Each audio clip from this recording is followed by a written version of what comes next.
Africa Content TV.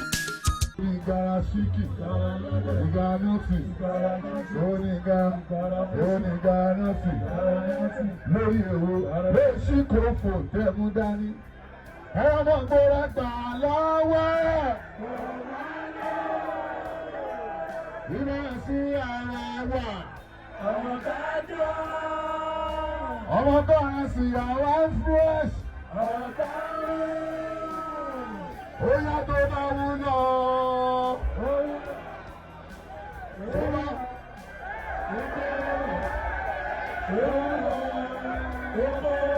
Ó kó mọ̀ bọ̀.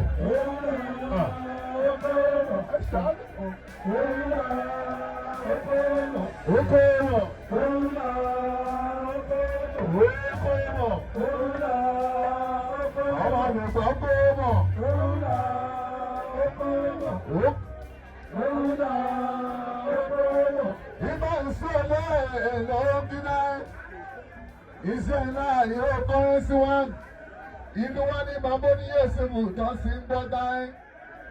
Ẹyẹ mọ̀ ṣe èmi ní kọ́rẹ́nsì yẹn mọ̀ ṣe níbẹ̀. Èmi máa ń jẹ ní iṣẹ́ ìbára so. Ohun tí mo kàn fẹ́ ni pé bí iṣẹ́ wọn ṣe ètò. Ẹ̀mẹ̀mẹ̀ ni mo kọ èmi ò lálé ibi o. Onídìí ọmọ bí. Ẹ̀yẹ wọn dáàbò.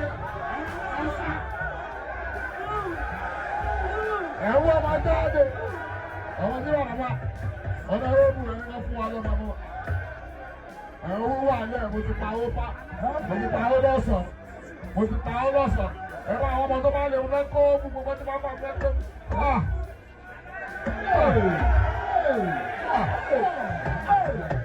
Àní ẹ máa wọ́n ọmọ sí ẹ̀rọ. Ọmọ tó bá bá mi náwó mi mò ń wá. Ọmọ tó bá máa ń ṣe kí ni? Tó bá bá mi náwó mi, owó ìlè dáná.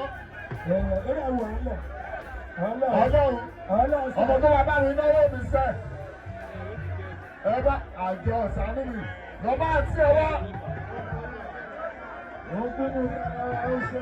Ọmọ òṣèré nílẹ̀ ẹ̀yẹ mo máa ń jà. Ẹ̀jẹ̀ àdúpẹ́ náà. Àwọn tó ń pọ́n tún trọ́fì yìí bá ń sùn. Ẹ má dìbò ẹ jẹ́ káwọn tó wà wájú náà rí wa. Ẹ kọ́ wọn dúró bẹ́ẹ̀. Ẹ jẹ́ káwọn tó wà.